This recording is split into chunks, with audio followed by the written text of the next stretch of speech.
As I said at the beginning, in the original Van Riper therapy, both modification techniques, pull-out and preparatory set, were developed from the use of cancellation. And cancellation meant that they worked with a lot of slow motion speech, with a lot of slow motion transitions from sound to sound to sound. And they had some methods to produce the vowel at the beginning of syllables, like the vocal fry or comparable things. In our IMS therapy, we don't work that much with slow motion speech. And if we train our patients in slow motion speech, then our mainly interest is that they can produce a certain voice quality at the vowel by using slow motion speech. That's what distinguishes the IMS program a bit from the original Van Riper program. We focus really very strict on the vowel, and it does not matter if the syllable starts with the vowel at the beginning, or if we have consonant-vowel transition where the vowel is produced after the first or second consonant. So that's why we do have some preliminary exercises so that the patients can get a better perception in kinesthetic and proprioceptive perception. I will show you these preliminary exercises in voicing.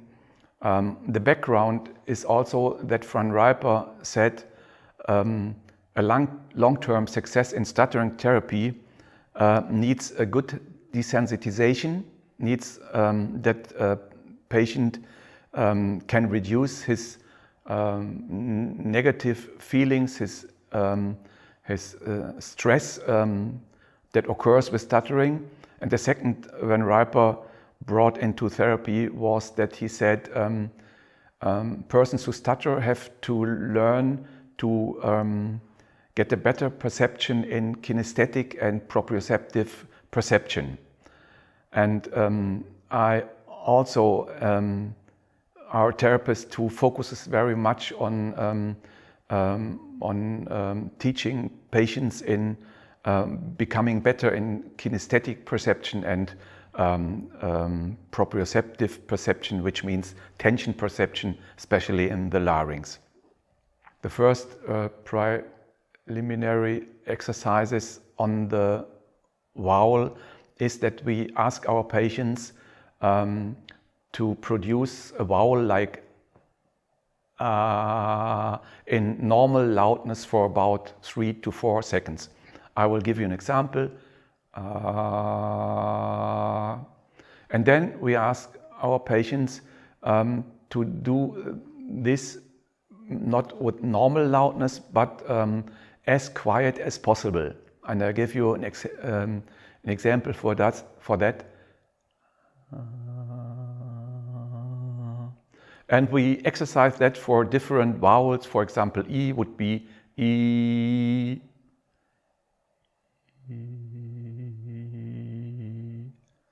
O. And within my therapy, I always have an app which we could measure the loudness of a vowel. So, and if I produce a normal vowel, the loudness measured in decibel is about 75 decibel.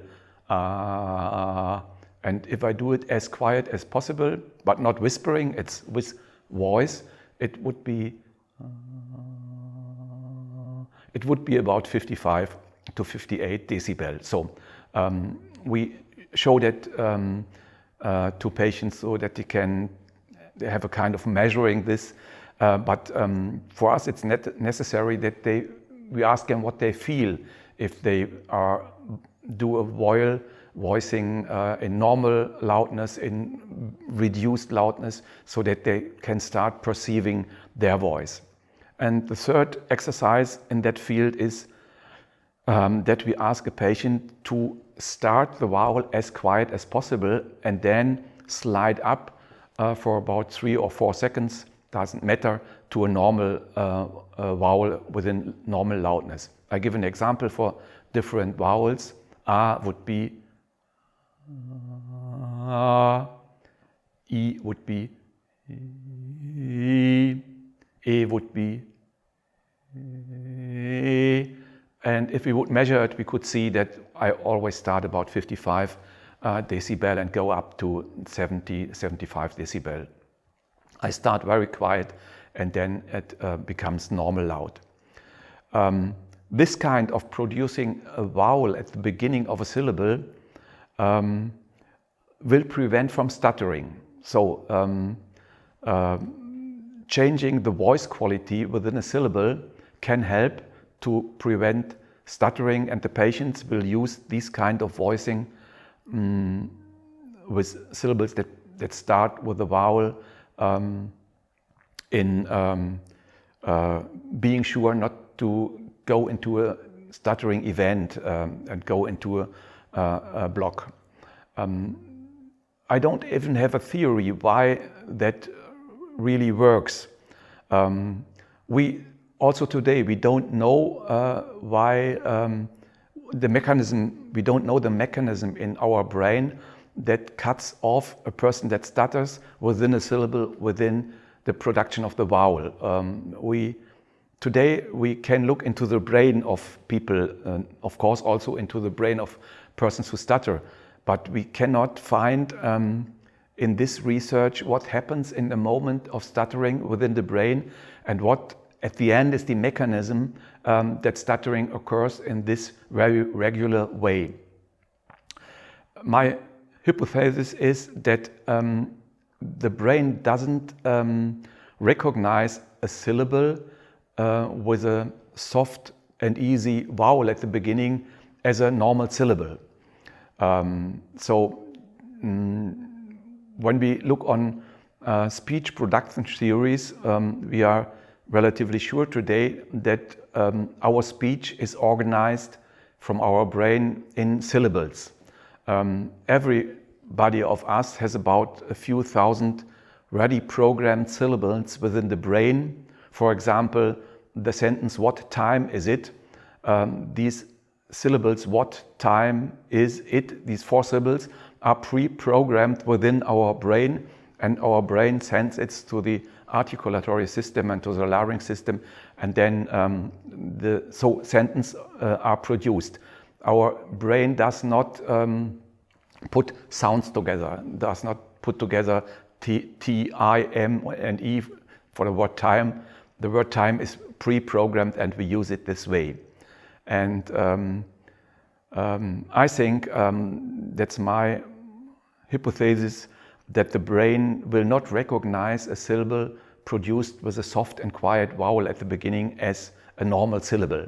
And maybe that's the mechanism why pull-out and preparatory sets are not stuttered. But we don't know at this point of research and science, we don't really know what happens in the brain within a stuttering event. We ask our patients to train these preliminary voice exercises also at home for about 3, 4, 5 minutes every day, at morning at the beginning, because this helps to get a voice quality that is needed on word level, on techniques within sentences. So we recommend them to exercise these voicing exercises, that they produce vowels slided from 55 decibel to 75 decibel, like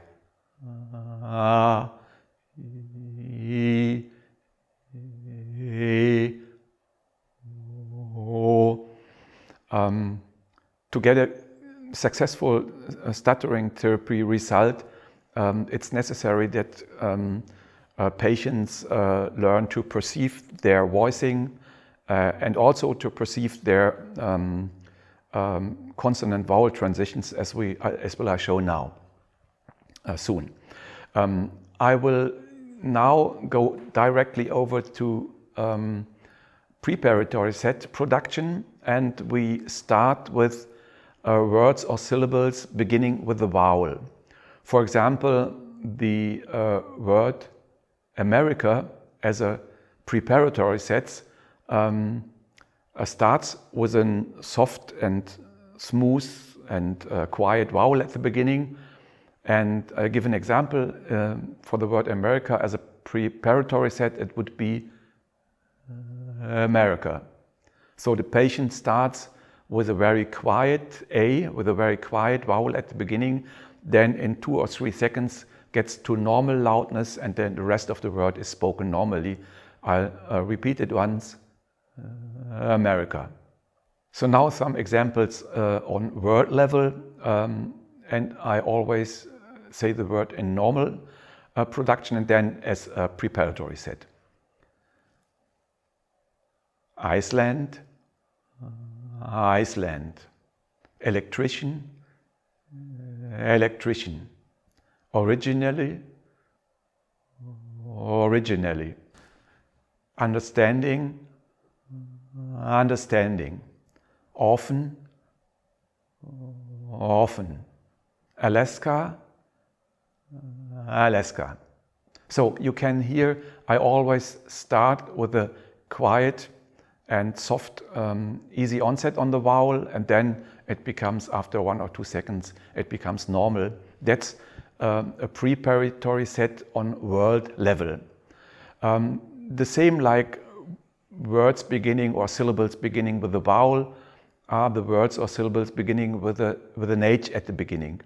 A word with an H at the beginning is not changed in the H. The H is normal spoken, but the vowel is also an easy, quiet vowel.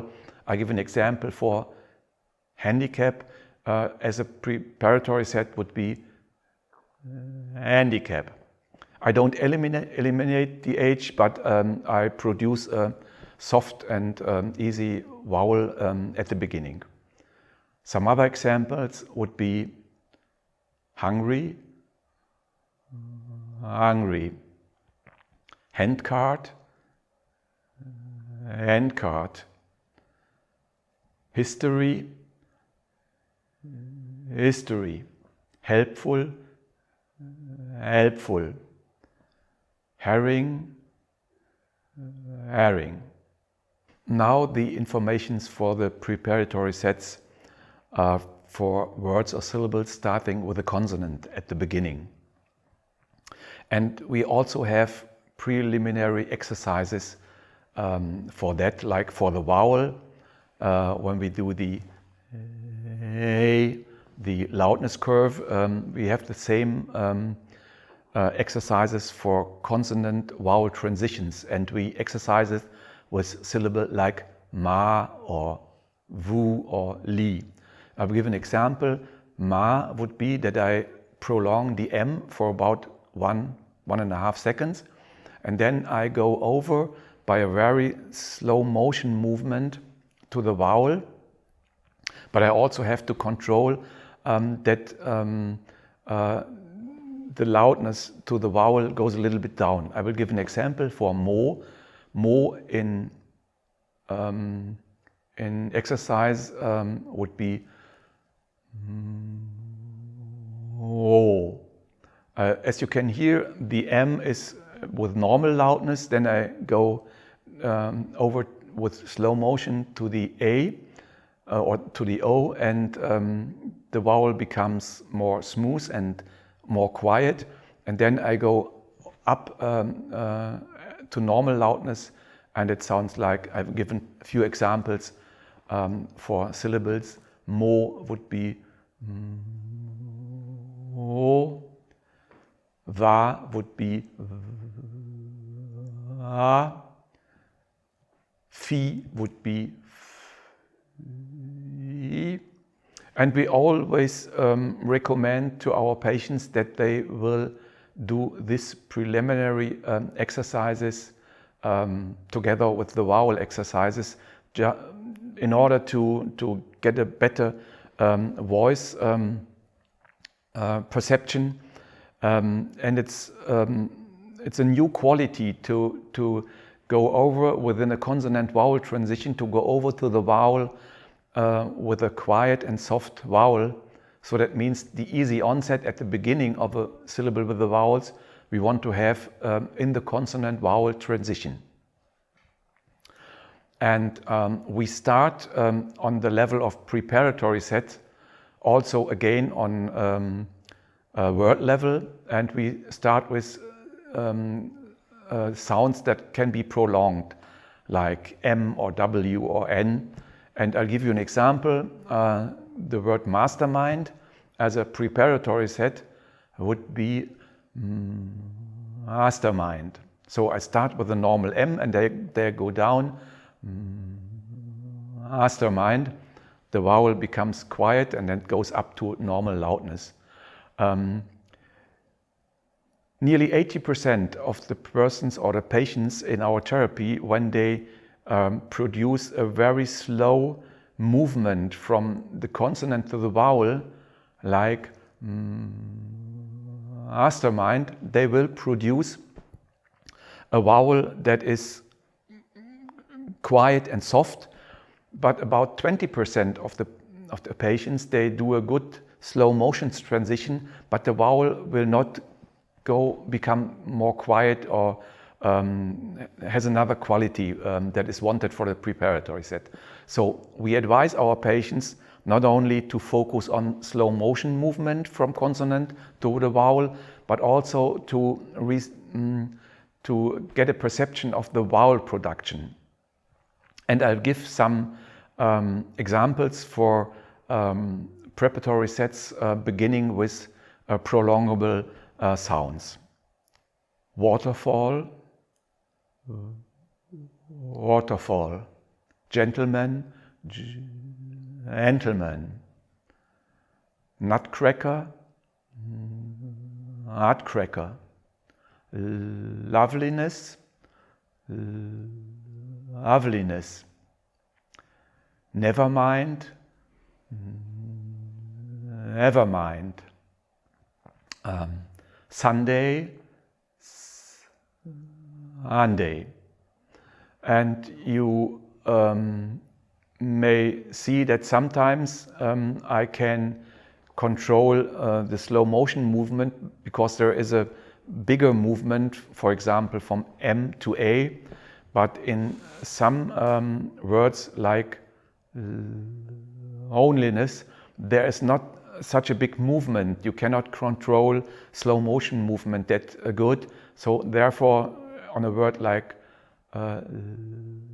loveliness, a patient has to perceive the voice quality on the vowel in the transition from the consonant to the vowel.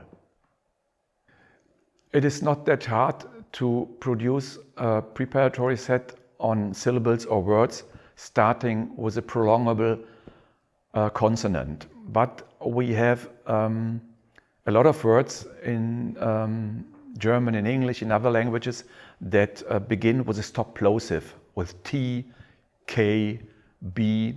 And the problem is that you cannot prolong a stopped plosive for 1 or 1.5 or 2 seconds and then go over to the vowel transition. So we teach our patients to change the sound of the stop plosive. For example, a K would be a K. And then after we teach our patients to change stop plosive into prolongable consonants, then they have to produce the smooth and soft vowel transition, which is not that easy at the beginning, but our experience is that nearly all the patients, they can learn to produce stop plosive so that they can have a relatively secure transition from the stop plosive into the vowel. I'll give some examples. For example, catalogue as a preparatory set would be catalogue. Once more, catalogue, catalogue. And as you may hear, the A in the syllable K from catalogue is produced by a quiet and smooth vowel transition. I'll give some other examples on word level. Tomato, tomato. Candidate, candidate. Garden, garden. Donation, donation. Table, table. Barefoot, barefoot. So you will recognize that the sound of the stop plosive changes a bit, but we have to do this so that a patient who produces a transition from a stop plosive to a vowel can be sure to come into a vowel voice quality that prevents from stuttering. The next group, and we have two more to explain, I have two more to explain. We have words or syllables that start with 2 or 3 consonants at the beginning, and then they go over into a vowel. And we have to train patients also to go over from the second consonant to the vowel. I'll give an example, the word fluency. He has to produce the U after the L. Fluency in preparatory set would be fluency. The F is spoken normally, the L is spoken normally, the L is prolonged a little bit, fluency. And then the transition into the vowel is soft and smooth. It's from reduced loudness as we exercised it before. I give some other examples. For example, tradition would be tradition. Crazy would be crazy. Practical would be practical. French would be French. And also the words beginning with ST and SP, like stuttering, is done the same. Stuttering as preparatory set would be stuttering. So the transition is from the T in the word stuttering to the U. I'll do it again, stuttering, stuttering. With SP it's the same, specialist would be specialist. Standing would be standing. Sometimes, very seldom, patients tell me that their stuttering occurs between the 2 consonants, that means within the cluster. If so, we tell them that in the moment of stuttering, or when they try to prevent from stuttering by using a preparatory set, they have to do the transition between the first consonant to the second consonant within slow motion speech, for example, fluency. Then the preparatory set could be fluency. Then there is no work to be done on the vowel. But when I see the patients, they tell me they have a problem of stuttering with, between the first and the second consonants. Later on, when they use preparatory sets or pull-outs, they mostly work on the vowel. I don't know if stuttering within a consonant cluster is possible. If it is relatively seldom, and the patients can also use slow motion transitions from one consonant to the others. But most of the patients, they would use the easy onset, the soft and smooth onset on the vowel element. The last group I have to explain is if stuttering occurs on the second syllable within a word. For example, in the word ongoing, if stuttering occurs ongoing, then the patient is advised, is recommended to do a preparatory set and a second syllable. Ongoing would be ongoing. Waterfall would be waterfall. Kindness would be kindness. So you can see, you can also use a preparatory set on the second syllable within a word, on the third syllable within a word. Preparatory sets are used when a patient feels that a stuttering event is coming up. And some patients, they feel that by rising muscle tensions. Other patients say, I'm relatively sure in anticipating stuttering. I know that it will come. I don't feel it by tension arisal.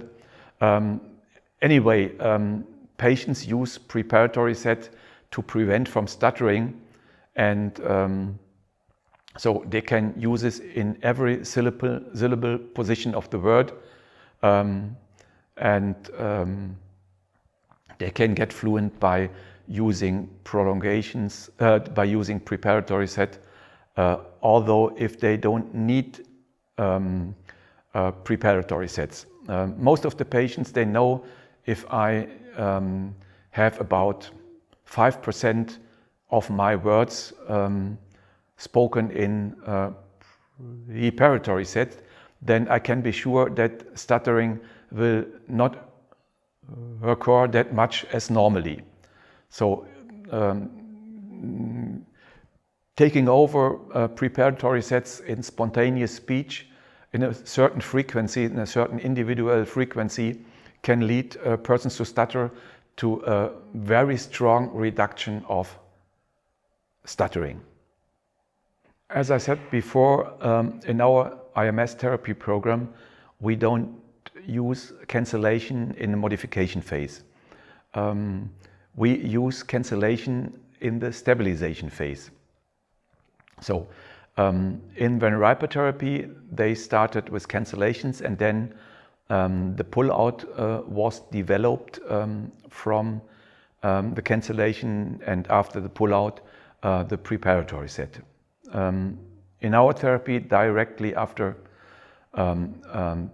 desensitization, we start with preparatory sets. And when a patient has had a good training with preparatory sets on word level, on sentence level, for example, after word level, we start very often with questions using preparatory sets. For example, we ask the patient, what day is today? And the patient answers in the whole sentence, today is Sunday.